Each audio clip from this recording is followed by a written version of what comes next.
بہت سارے لوگ ایسے ہیں یعنی انہیں معلوم ہی نہیں ہے کہ فرض اور سنت نماز پڑھنے میں کیا فرق ہے۔ بعض لوگ تو ایسے ہیں جو فرض نماز جو ہے وہ سنتوں کی طرح ادا کرتے ہیں، اور بعض ایسے ہیں جو سنت نماز فرضوں کی طرح ادا کرتے ہیں، یعنی انہیں معلوم ہی نہیں ہے کہ فرض اور سنت نماز میں کیا کچھ پڑھنا ہے اور ان کے پڑھنے میں کیا فرق ہے۔ محمد بلال لکھتے ہیں فرض نماز اور سنت نماز پڑھنے میں کیا فرق ہے، فرض نماز میں کیا پڑھنا ہوتا ہے اور سنت نماز میں کیا، اگر ہم 4 رکعت فرض پڑھیں تو اس کا کیا طریقہ ہے اور 4 رکعت سنت پڑھنے کا کیا طریقہ ہے، ضرور رہنمائی فرمائیں۔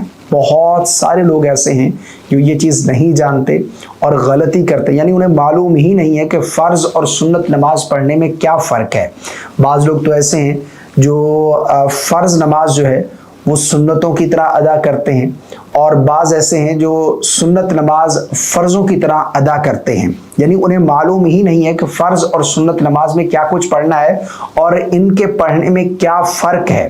بعض اتنی بڑی بڑی غلطیاں کر جاتے ہیں کہ جن کی وجہ سے ان کی نماز ہی نہیں ہوتی۔ نماز یہ فرض عبادت ہے، اور قیامت کے دن سب سے پہلا سوال نماز کا ہوگا۔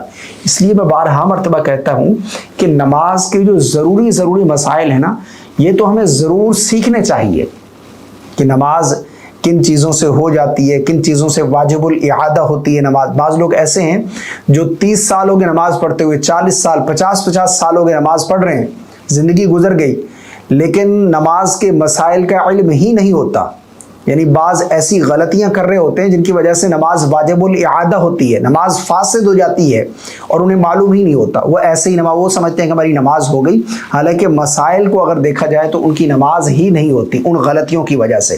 تو نماز کے مسائل ہمیں ضرور سیکھنے چاہیے۔ یہ جو فرض عبادت ہے، اگر ہم اس کے مسائل نہیں سیکھیں گے تو یہ صحیح طریقے سے ہم ادا نہیں کر سکیں گے، ٹھیک ہے نا۔ تو فرض اور سنت نماز پڑھنے میں سب سے پہلے یہ میں بیان کر دوں کہ فرض نماز پڑھنے کا کیا طریقہ ہے اور سنت نماز پڑھنے کا کیا طریقہ ہے۔ سب سے پہلے 4 رکعت سنت مؤکدہ ادا کرنے کا کیا طریقہ ہے یہ سمجھ لیجئے، اس کے بعد پھر میں فرض نماز پڑھنے کا طریقہ بھی بیان کروں گا۔ دیکھیں 4 رکعت سنت مؤکدہ جو ہیں، یعنی جو ظہر سے پہلے والی 4 رکعت سنت ہیں، یہ سنت مؤکدہ ہیں۔ اسی طرح پھر جمعہ کے دن جو فرضوں سے پہلے ہم جا کر 4 رکعت پڑھتے ہیں، یہ بھی سنت مؤکدہ ہیں۔ اس کے بعد فرضوں کے بعد جو 4 رکعت پڑھتے ہیں وہ بھی سنت مؤکدہ ہیں۔ تو ان کے پڑھنے کا کیا طریقہ ہے؟ 4 رکعت سنت مؤکدہ ادا کرنے کا صحیح طریقہ یہ ہے، سب سے پہلے آپ نے نیت کرنی ہے۔ نیت یہ اصل دل کا پختہ ارادہ ہے۔ بعض لوگ یہ بھی سوال کرتے ہیں کہ سنت نماز کی نیت کیسے کرنی ہے، اچھا الفاظ کیسے الفاظ ادا کرنا کوئی ضروری نہیں ہے، اصل نیت دل کا پختہ ارادہ ہے۔ آپ نے دل ہی میں ارادہ کر لیا کہ میں سنت نماز ادا کروں، 4 رکعت سنت موقع، بس اتنا کافی ہے۔ زبان سے الفاظ ادا کرنا یہ کوئی ضروری نہیں ہے، ٹھیک ہے نا۔ نیت کرنے کے بعد تکبیر تحریمہ اللہ اکبر کہہ کر ہاتھ باندھ لیں گے۔ سب سے پہلے ہم نے ثنا پڑھنی ہے، سبحانک اللہم وبحمدک وتبارک اسمک وتعالی جدک ولا الہ غیرک، مکمل ثنا کمپلیٹ کریں گے۔ اس کے بعد پھر تعوذ اور تسمیہ۔ اچھا یہاں پر بعض لوگ یہ بھی غلطی کرتے ہیں کہ ثنا پڑھنے سے پہلے بھی وہ اعوذ باللہ یا پھر بسم اللہ پڑھتے ہیں، یعنی نماز شروع کی اللہ اکبر، وہ کہتے ہیں ہم سب سے پہلے بسم اللہ پڑھتے ہیں، بسم اللہ الرحمن الرحیم سبحانک اللہم وبحمدک، تو ثنا سے پہلے بسم اللہ نہیں پڑھیں گے، ٹھیک ہے نا۔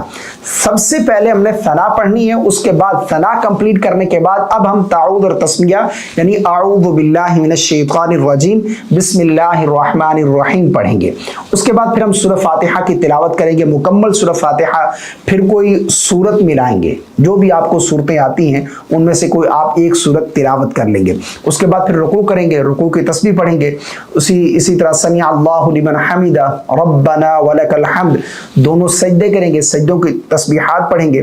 اس کے بعد پھر دوسری رکعت میں جب کھڑے ہوں گے تو سب سے پہلے ہم نے کیا پڑھنا ہے؟ پہلی رکعت میں تو ہم نے ثنا پڑھی تھی، اب دوسری رکعت میں چونکہ ثنا نہیں پڑھیں گے، اس لیے سب سے پہلے ہم نے بسم اللہ شریف پڑھنی ہے، کیونکہ ہم سورہ فاتحہ کی تلاوت کریں گے۔ تو سورہ فاتحہ کی تلاوت کرنے سے پہلے یا کوئی سورت ملانے سے پہلے بسم اللہ ہمیں پڑھنی ہے، ٹھیک ہے نا۔